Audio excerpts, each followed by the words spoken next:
नमस्कार।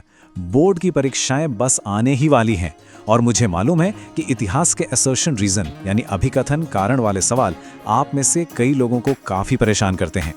लेकिन सच कहूं तो घबराने की बिल्कुल जरूरत नहीं है।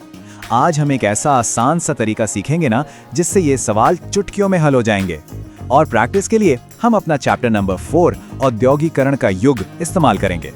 ठीक है, तो ये तरीका क्या है? देखिए, ये बस 3 स्टेप्स का एक सिंपल सा फॉर्मूला है। स्टेप 1, सिर्फ अभिकथन यानी असर्शन को पढ़िए और खुद से पूछिए क्या ये लाइन सही है या गलत। स्टेप 2, ठीक यही काम कारण यानी रीजन के साथ कीजिए, उसे पढ़िए और तय कीजिए कि वो सही है या गलत। और हाँ, जब आप पक्का कर लें कि दोनों ही सही हैं, सिर्फ तभी स्टेप 3 पर जाइए और ये देखिए कि क्या रीजन असर्शन का सही कारण बता रहा है। चलिए करके देखते हैं। आज की हमारी प्रैक्टिस इन 4 मेन टॉपिक्स पर होगी, तो चलिए तैयार हो जाइए, शुरू करते हैं। तो हमारा पहला हिस्सा है आधी औद्योगिकरण और ब्रिटेन, मतलब वो समय जब बड़ी बड़ी फैक्ट्रियां नहीं थी पर फिर भी बड़े स्केल पर प्रोडक्शन हो रहा था। ये रहा हमारा पहला सवाल। असर्शन ए कहता है 17वीं और 18वीं शताब्दी में यूरोपीय शहरों के सौदागर गांवों की तरफ जाने लगे। और रीजन आर है, शहरों में ट्रेड और क्राफ्ट गिल्ड्स बहुत शक्तिशाली थे। अब जरा वो 3 स्टेप वाला तरीका याद कीजिए। क्या ए सही है, क्या आर सही है और क्या आर ए की सही वजह है? सोचिए जरा। इसका सही जवाब है ए।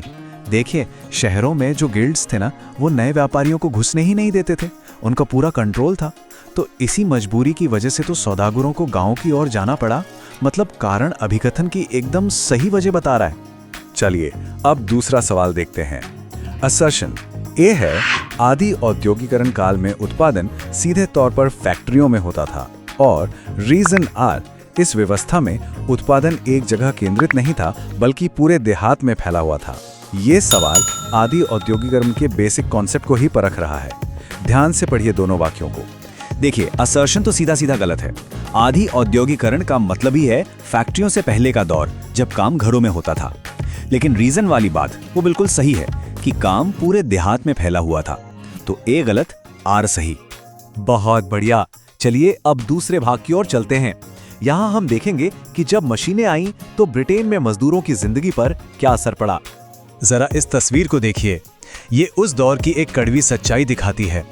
हजारों लोग गांव से शहर तो आते थे काम की तलाश में, लेकिन सबके लिए काम या सिर छुपाने की जगह मिलना बहुत मुश्किल था।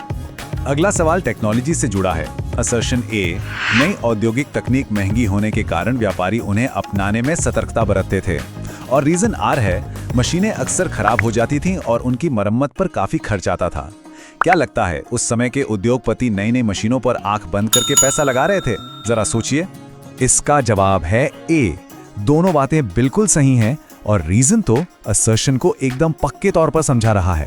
सोचिए, जो शुरुआती मशीनें थी वो न सिर्फ बहुत महंगी थीं बल्कि भरोसे के लायक भी नहीं थी। कब खराब हो जाए कोई भरोसा नहीं, इसीलिए व्यापारी डरते थे। अगला सवाल देखते हैं। असर्शन ए, विक्टोरियाई ब्रिटेन में मानव श्रम की कोई कमी नहीं थी। और रीजन आर, उद्योगपति मशीनों में निवेश करने के बजाय मजदूरों को ही काम पर रखना पसंद करते थे। इस पर सोचिए कि जब मशीनें आ गई थीं तब भी मजदूरों को ही काम पर क्यों रखा जा रहा था? यहाँ भी जवाब ए ही है। क्यों? क्योंकि ब्रिटेन में मजदूर बहुत ज्यादा संख्या में मौजूद थे, वो भी कम मजदूरी पर। ऊपर से कई काम ऐसे थे जो साल के कुछ महीने ही चलते थे।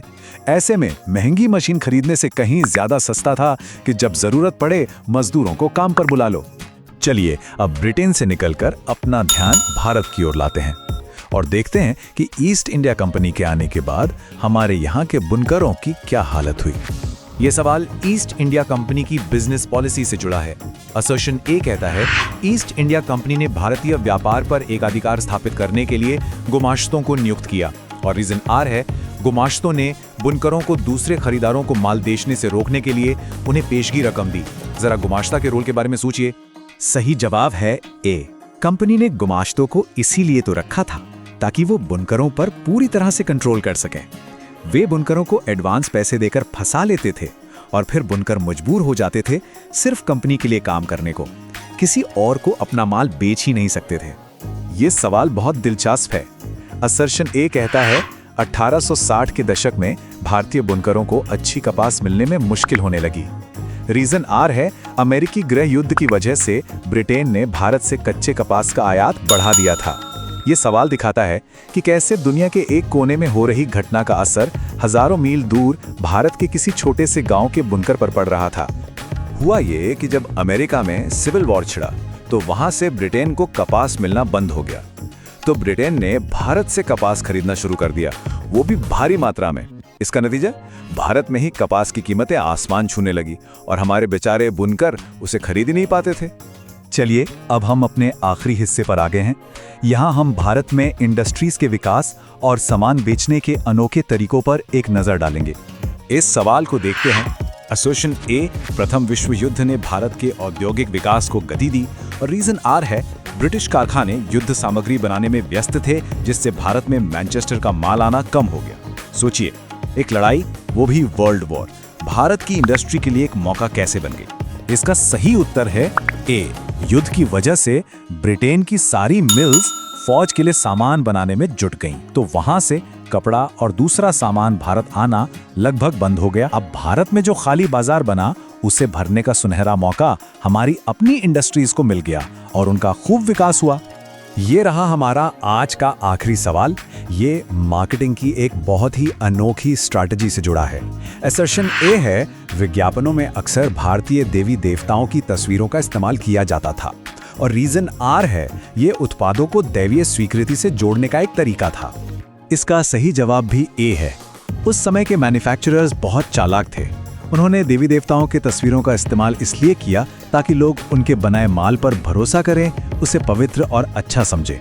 तो जैसा हमने आज देखा, असर्शन रीजन के सवालों से डरने की बिल्कुल जरूरत नहीं है। बस घटनाओं के पीछे का क्यों और कैसे समझने पर ध्यान दीजिए। याद रखिए, चैप्टर को सिर्फ पढ़ना नहीं है, बल्कि घटनाओं के बीच के रिश्ते को समझना है। आपकी मेहनत जरूर रंग लाएगी। परीक्षा के लिए मेरी तरफ से ढेर सारी शुभकामनाएं।